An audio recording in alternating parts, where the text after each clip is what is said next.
Hey everyone, it's Darren from Gabe's Cave. I just want to say, what am I saying? I'm a weenie.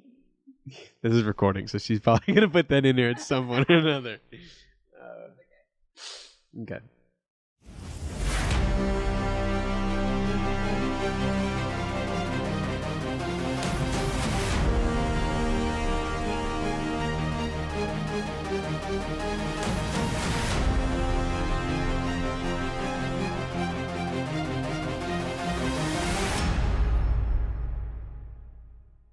Hey everyone, it's Darren from Gabe's Cave, and today we have something super special for you.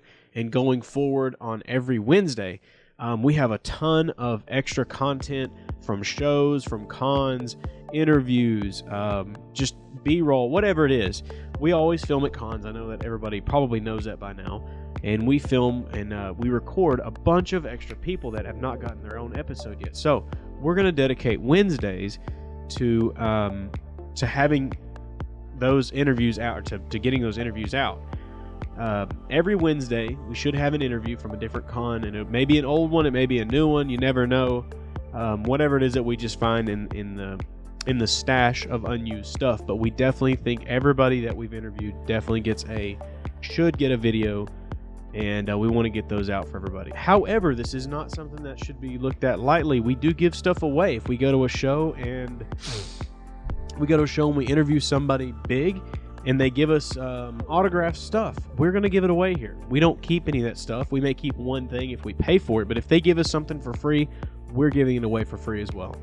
So definitely stay tuned and look forward to these shows, because we will be giving stuff away. I know on most of them, not most, but a lot of them will be giving away stuff for free, and it'll be the same process. You just click the link in the description below, and instead of art cards, what's your top 10 cards, whatever, just put Wednesday giveaway or something like that. Wednesday giveaway, or whatever the case is. And by doing that, that also gets you in on the art cards as well that week. Because regardless, you don't.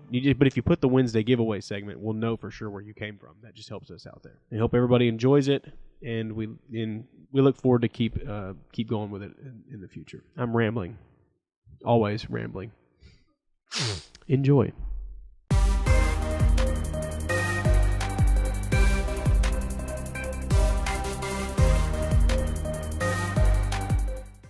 This is Brendan with Gabe's Cave. Today we are with Ryan Kincaid. How you doing? Superstar artist. I don't know about that. I would consider him superstar artist. I'm a big fan. I'm just a guy. Yeah. Well, but just a guy. I have an important question for you that everybody's probably wondering. Okay. Is cheesecake a cake or a pie? It's something that I eat really fast, so I'm gonna say pie. You're going to say pie. But it has pie. cake in the name. It's cake in the name. Whichever category it is, it doesn't last long on my plate. Fair enough. It's gone. We'll just say it's gone. It's gone. It's in a pie tin and it's gone. Yep, it's a cake in a pie tin that disappears. Okay, we'll take that. I'm good for that. Excited to get you here just because you're just a great artist. I went by your booth and I couldn't even get there. I was trying to get some footage of your booth and I couldn't even get in there. It's crazy. That's a rare time. That's a rare opportunity. No. Every time I see you at a con, whether it's Dallas or C2E2, it's pretty packed. Well, see, the difference is I'm a genius. So right now it's only in waves, because the genius from Kansas City left his banners at home. So no one knows I'm sitting there.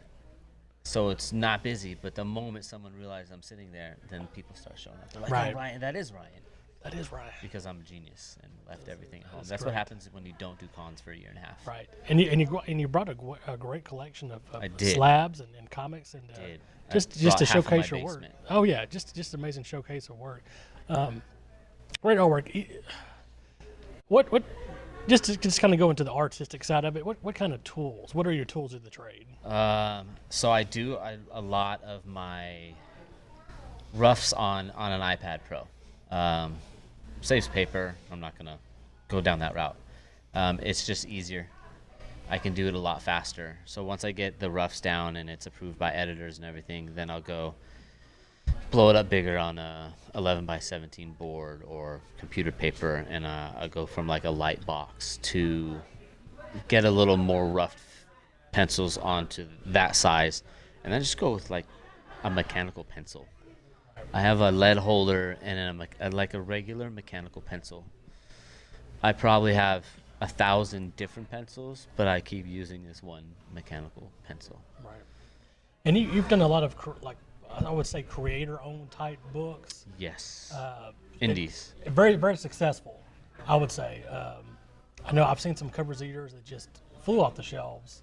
Yes. Very quickly. Stray Dogs, number 5. Stray Dogs, number 5. That's going around everywhere right now.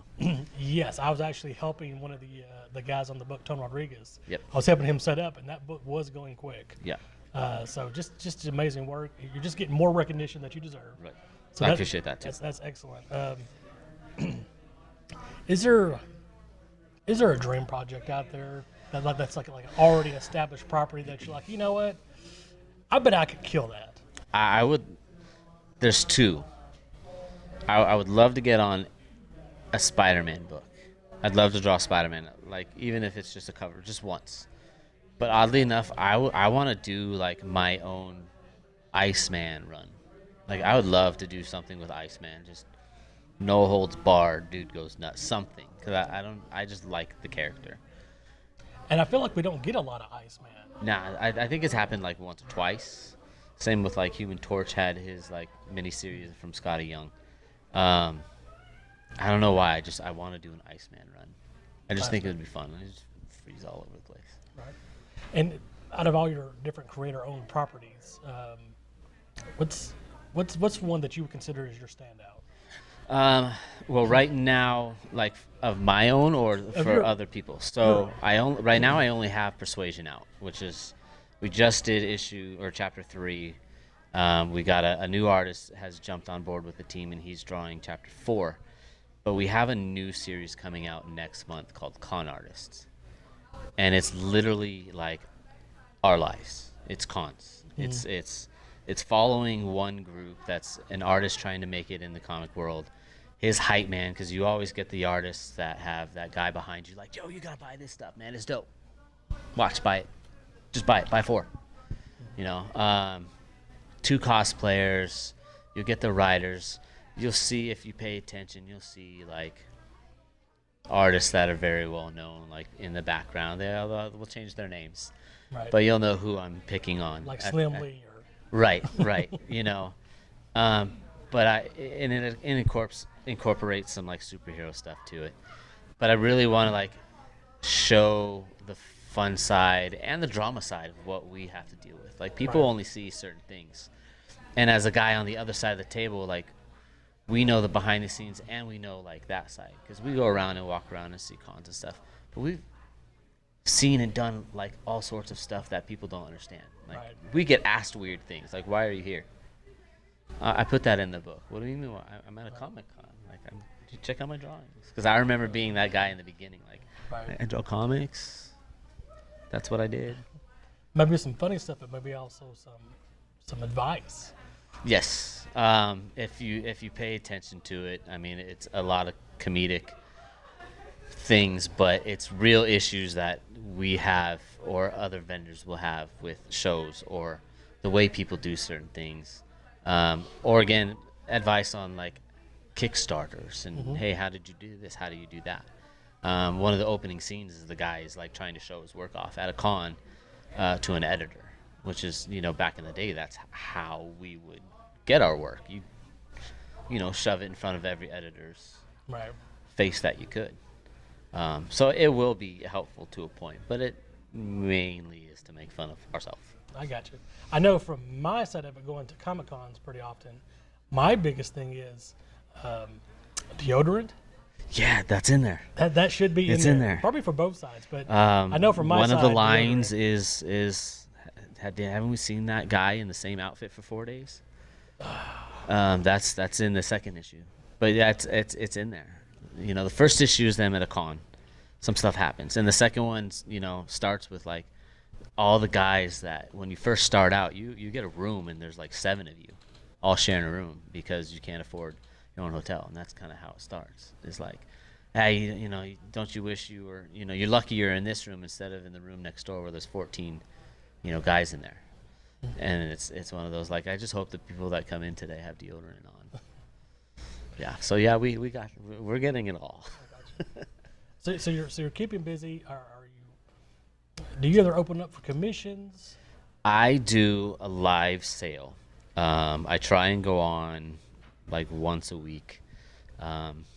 These guys know. Some of these guys have watched it. And we do different things. Like I shoot a Nerf dart at a dartboard that has characters' names that people have picked. And I'll just draw that person.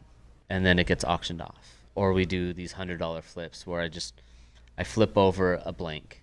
And if that's a blank that you'd want me to draw on, you just got to be the first person to claim it. I haven't done like traditional commissions in like a year because it's always the same characters when I do it. It's always Harley Quinn and Black Cat and this person. So at least this way it changes it up a little for me, and I have a little more fun to it. And it gives everybody else, like, on the dartboard you only get Harley Quinn once. Right. If you can get it on a flip if it's a Harley book or Batman or whatever. But if you go off the dartboard, it's only gonna happen once until we change the board again. So the next question is, since you're doing a dartboard, are you aiming towards certain people? Or like, I don't shoot.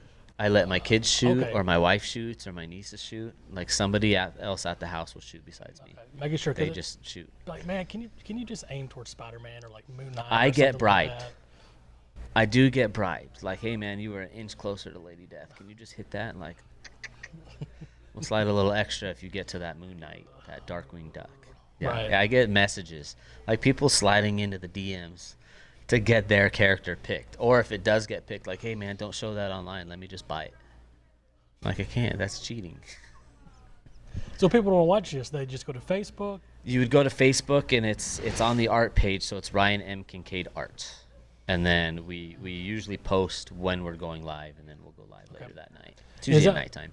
And if someone wants to see you at a con, do you have a schedule listed as well? No, because I suck. They're working on that. I'm so bad at keeping up on the website. They will load the schedule appearance. Right. I'm not doing a lot of cons this year, but the ones I know I will be at will be listed soon. And it'll probably be listed on the Facebook page as well. Okay. And just so everybody knows, if you see him on a con, bring him some In-N-Out burger. Or yeah, In-N-Out works. Water. Double. I got some a water. sweet tooth too. Oh yeah. Maybe some cheesecake. Some cheesecake pie. Yes, cheesecake/pie. I've had cheesecake with brownie on the bottom. So what is that considered? Is that still cheesecake? Tart. It's a tart. It's a tart. Tart is like a pastry. Yeah. Brownie's a brownie. But if you mix it all together, it's a tart. It's a tart. All right, I'll go I with think tart. so. What happens when you put raspberry on top?